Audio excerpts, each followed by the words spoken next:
Now, normally when somebody dies, their will is a public document and open to inspection and publication by anyone. And there are good reasons for that. For example, it can make the task of tracing beneficiaries easier if the will is published, and publication of a will can help notify the deceased's creditors of the death. But on Thursday, the High Court in England decided that the will of His Royal Highness Prince Philip, the Duke of Edinburgh, who died in April this year, should be sealed and not published for 90 years, so not published until the year 2211. Joining me to explain the reasons for that is Alex Cisneros, a specialist barrister from Outer Temple Chambers. Alex, what does the judgment actually say? Good evening. Good evening, Daniel. Hi, thanks for having me. You're quite right that usually when someone dies that their will be made open to the public. There is a little caveat to that, because if it's undesirable or inappropriate, that's the legal test, for their will to be made public, the court can say, we're not going to make this public. So that's exactly what happened here. The Queen's solicitor effectively was saying that the will shouldn't be made public because it'd be undesirable or inappropriate for it to be made public. So it was sealed up for 90 years because of that. Other than members of the royal family, what other situations might make publication of a will undesirable or inappropriate? What if I didn't want somebody to know I'd left money to my illegitimate child? Would that be enough? Yes, that's a very good question. Well, actually, there's very little guidance on what actually is meant by undesirable and inappropriate. And in the judgment of this case, actually, the judge admitted that the only substantial consideration of the question has been in cases involving the royal family. So it's not super helpful for us ordinary people. In the most recent cases involving the definition of undesirable and inappropriate, the judge has come to the conclusion that it effectively has its ordinary meaning. So if it's undesirable or inappropriate, you have to sort of be a bit creative with that. The only thing I could find is in the American context, whereby you're quite right, either there's an illegitimate child not wanting to be found, or a will, for example, may have defamatory comments about someone in the family that shouldn't be made public. But beyond that, I think it's anyone's guess as to what actually is meant by undesirable and inappropriate, other than in a royal setting. So the media's been reporting this court judgment as sealing Prince Philip's will so as to protect the dignity of the Queen. Is that really what the judge said? Yes, that was one of the factors. So the judge, you're right, was saying that the dignity of the sovereign, and he does make the difference between the sovereign and this Queen, is an inherent public interest. So yes, you're right. The privacy of the sovereign is very important. But interestingly, in this case, the court also considered the actual justification for making wills public in the first place.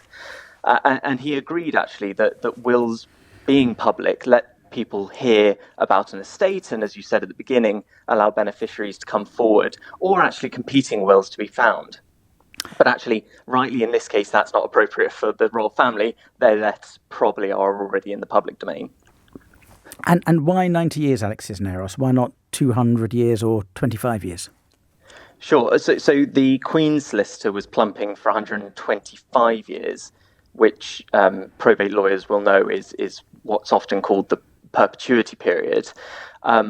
Effectively, the judge just plumped for a lower number of years than was being asked for, but more than the 80 years that he was originally considering.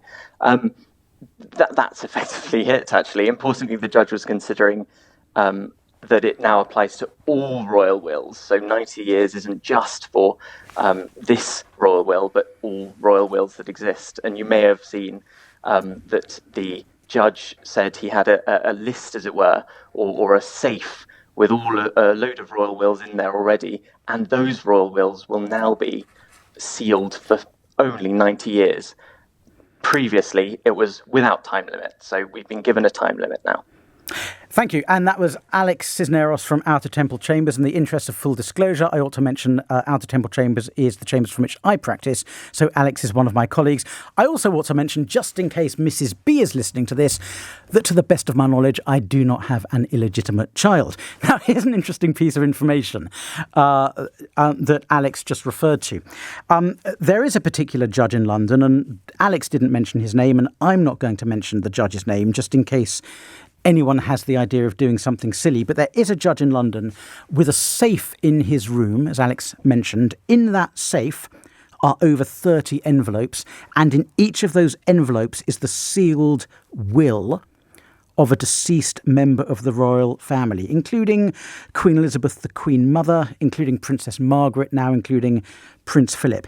How do you think this safe is hidden? How do you think the safe is hidden? I'll tell you the answer in just a moment.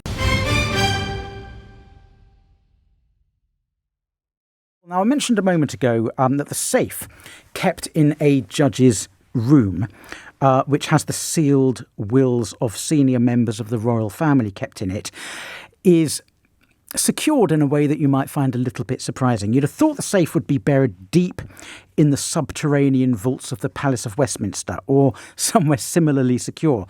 But no, it's hidden in the judge's room.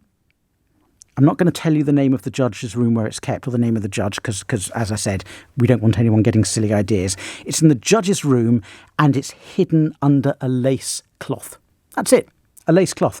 A bit like the doily that my grandma Pearl used to hide biscuits under at tea time when I was 7, because she thought I wouldn't spot them. And I found that out last week. It made my jaw drop. No laser devices, no airtight sealed vault. It's a little lace cloth that protects the safe which holds those wills. Maybe, just maybe, that needs a little bit of thought given to it.